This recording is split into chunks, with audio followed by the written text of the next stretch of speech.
जलालुद्दीन को आज कोर्ट में पेश करेगी एटीएस। जलालुद्दीन, नसरीन समेत आरोपियों की होगी पेशी। जलालुद्दीन की रिमांड बढ़ाने की मांग करेगी यूपी की एटीएस और एटीएस के बाद जलालुद्दीन को ईडी भी रिमांड पर ले सकती है।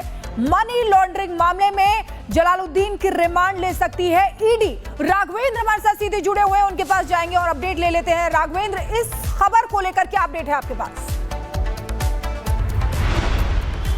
बिल्कुल, मैं लखनऊ के एटीएस कोर्ट के बाहर ही मैं मौजूद हूँ। यहाँ पर जानकारी मिली है कि 2 बजे के लगभग इस मामले को सुना जाएगा कि आखिर एनआईए एटीएस को छांगुर और नीतू की जो कस्टडी रिमांड है वो और आगे बढ़कर मिलेगी या उसका मेडिकल होगा या लखनऊ जेल में उसको भेज दिया जाएगा। यह बड़ी बात होगी, इस पर निगाह होगी कि आखिर क्या 7 दिन में यूपी एटीएस ने सभी सवालों को पूछ लिया है, सभी जवाब उसको मिल गए हैं। नीतू, नसरीन से संबंधित जो भी सारे सवाल सामने आ रहे हैं, क्या उससे संतुष्ट है एटीएस? पूरे चीज़ों को खंगाल लिया गया है। विदेश और देश का कनेक्शन, उतरौला का कनेक्शन, चाहे लब जिहाद की बात हो, लैंड जिहाद की बात हो, धर्मांतरण की बात हो, हवाला की बात हो, क्या सभी सवालों के जवाब एटीएस को मिल गए? और अगर नहीं मिले हैं तो कहीं न कहीं एटीएस आगे रिमांड मांगेगी और रिमांड अगर मिलता है तो एटीएस आगे भी पूछताछ करेगी। साथ ही अभी नवीन से तो पूछताछ हुई नहीं है रिमांड पर लेके,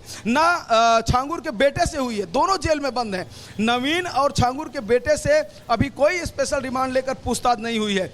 और जब इनका पूछताछ का कार्यक्रम जब पूरा होगा तो इसमें ईडी की एंट्री होगी। ईडी भी रिमांड लेकर इन चारों से पूछताछ करेगी, या जो नए किरदार जो फरार हुए हैं, अभी 5 और लोग फरार हैं जिनका एफआईआर में नाम है, उनको भी पकड़ा जाएगा, उनसे भी।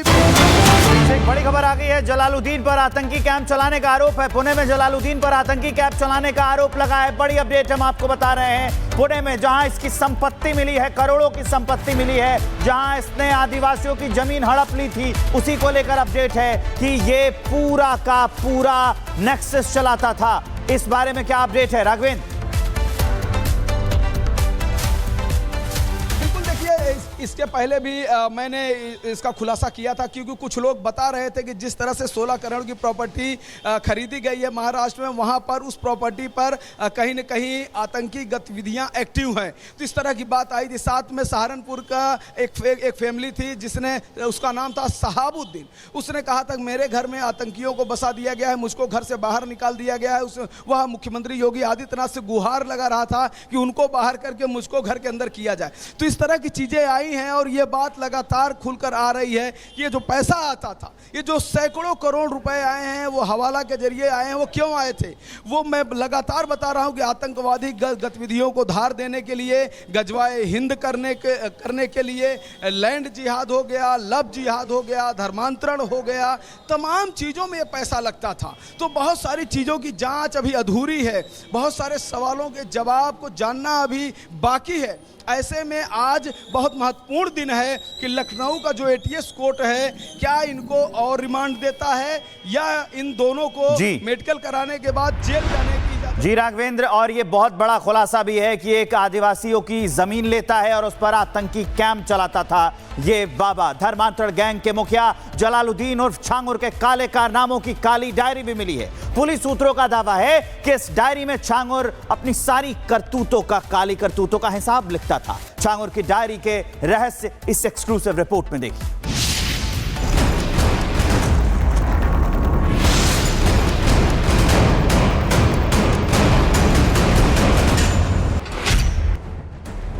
काली डायरी से खुलेगा छांगुर के काले कारनामों का रहस्य।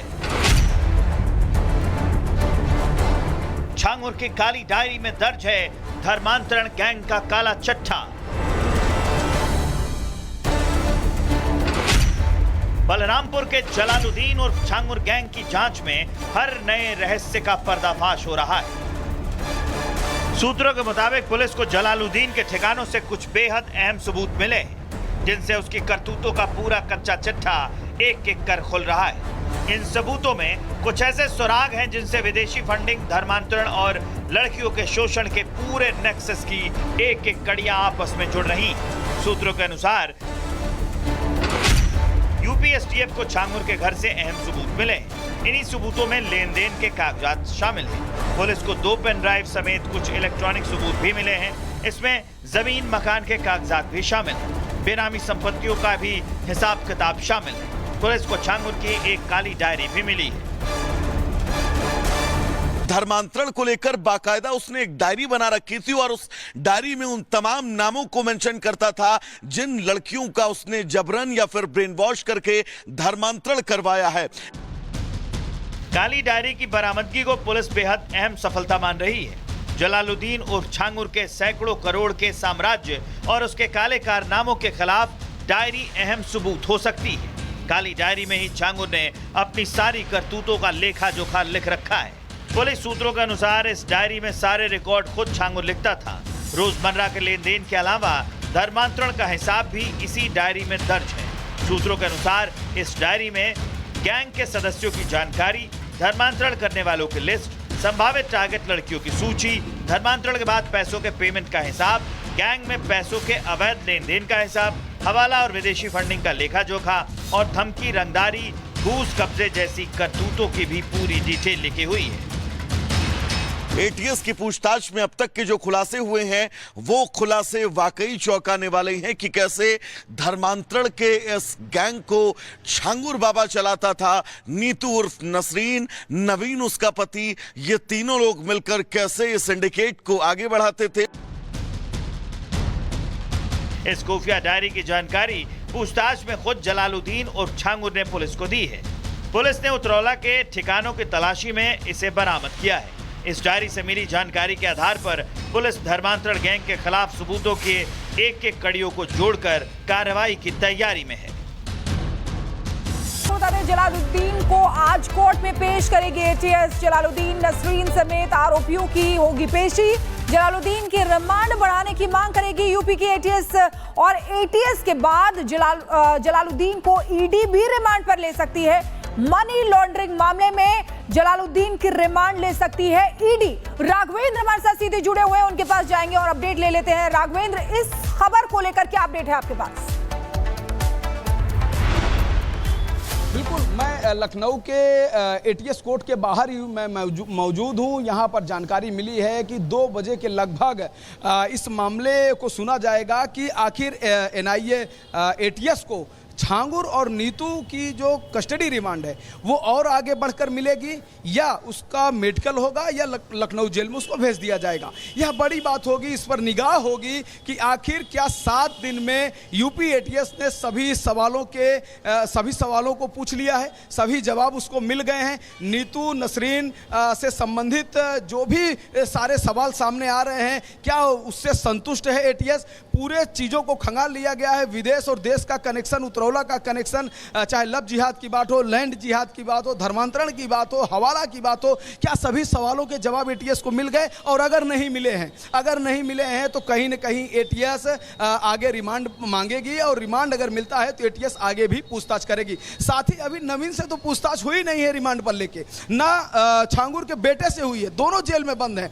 नवीन और छांगुर के बेटे से अभी कोई स्पेशल रिमांड लेकर पूछताछ नहीं हुई है। और जब पूछताछ का कार्यक्रम पूरा होगा तो इसमें ईडी की एंट्री होगी। ईडी भी रिमांड लेकर इन चारों से पूछताछ करेगी या जो नए किरदार जो फरार हुए हैं, अभी 5 और लोग फरार हैं जिनका एफआईआर में नाम है, उनको भी पकड़ा जाएगा, उनसे भी।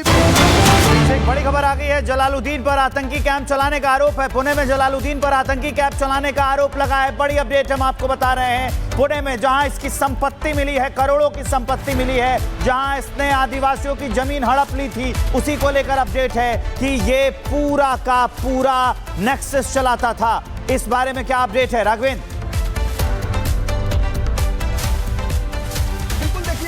इसके पहले भी मैंने इसका खुलासा किया था, क्योंकि कुछ लोग बता रहे थे कि जिस तरह से 16 करोड़ की प्रॉपर्टी खरीदी गई है महाराष्ट्र में, वहां पर उस प्रॉपर्टी पर कहीं न कहीं आतंकी गतिविधियां एक्टिव हैं। तो इस तरह की बात आई थी। साथ में सहारनपुर का एक फैमिली थी जिसने, उसका नाम था सहाबुद्दीन, उसने कहा था मेरे घर में आतंकियों को बसा दिया गया है, मुझको घर से बाहर निकाल दिया गया है।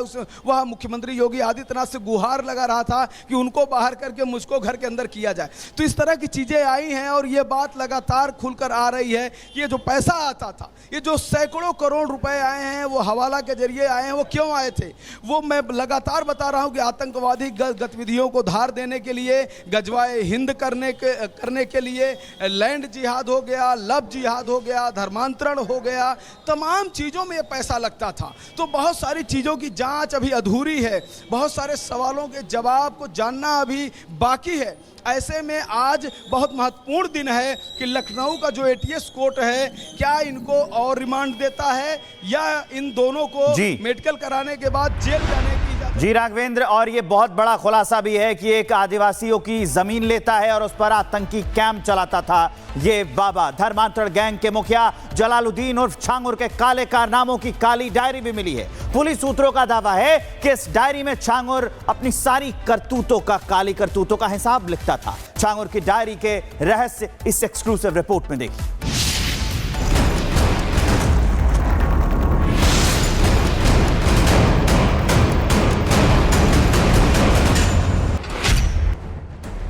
काली डायरी से खुलेगा छांगुर के काले कारनामों का रहस्य।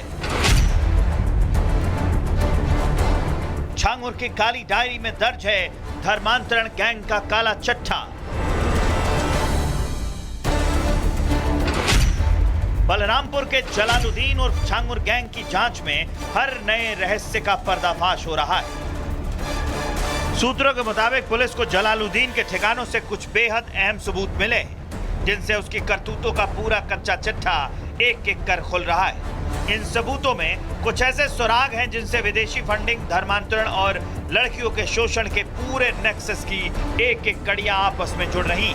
सूत्रों के अनुसार यूपी एसटीएफ को छांगुर के घर से अहम सबूत मिले। इन्हीं सबूतों में लेन देन के कागजात शामिल हैं। पुलिस को 2 पेन ड्राइव समेत कुछ इलेक्ट्रॉनिक सबूत भी मिले हैं। इसमें जमीन मकान के कागजात भी शामिल हैं। बेनामी संपत्तियों का भी हिसाब किताब शामिल है। पुलिस को छांगुर की एक काली डायरी भी मिली है। धर्मांतरण को लेकर बाकायदा उसने एक डायरी बना रखी थी और उस डायरी में उन तमाम नामों को मेंशन करता था जिन लड़कियों का उसने जबरन या फिर ब्रेन वॉश करके धर्मांतरण करवाया है। काली डायरी की बरामदगी को पुलिस बेहद अहम सफलता मान रही है। जलालुद्दीन उर्फ छांगुर के सैकड़ों करोड़ के साम्राज्य और उसके काले कारनामों के खिलाफ डायरी अहम सबूत हो सकती है। काली डायरी में ही छांगुर ने अपनी सारी करतूतों का लेखा जोखा लिख रखा है। पुलिस सूत्रों के अनुसार इस डायरी में सारे रिकॉर्ड खुद छांगुर लिखता था। रोजमर्रा के लेन देन के अलावा धर्मांतरण का हिसाब भी इसी डायरी में दर्ज है। सूत्रों के अनुसार इस डायरी में गैंग के सदस्यों की जानकारी, धर्मांतरण करने वालों की लिस्ट, संभावित टारगेट लड़कियों की सूची, धर्मांतरण के बाद पैसों के पेमेंट का हिसाब, गैंग में पैसों के अवैध लेन देन का हिसाब, हवाला और विदेशी फंडिंग का लेखा जोखा और धमकी, रंगदारी, घूस कब्जे जैसी करतूतों की भी पूरी डिटेल लिखी हुई है। एटीएस की पूछताछ में अब तक के जो खुलासे हुए हैं वो खुलासे वाकई चौंकाने वाले हैं कि कैसे धर्मांतरण के इस गैंग को छांगुर बाबा चलाता था। नीतू उर्फ नसरीन, नवीन उसका पति, ये तीनों लोग मिलकर कैसे इस सिंडिकेट को आगे बढ़ाते थे। इस खुफिया डायरी की जानकारी पूछताछ में खुद जलालुद्दीन और छांगुर ने पुलिस को दी है। पुलिस ने उतरौला के ठिकानों की तलाशी में इसे बरामद किया है। इस डायरी से मिली जानकारी के आधार पर पुलिस धर्मांतरण गैंग के खिलाफ सबूतों के एक एक कड़ियों को जोड़कर कार्रवाई की तैयारी में है।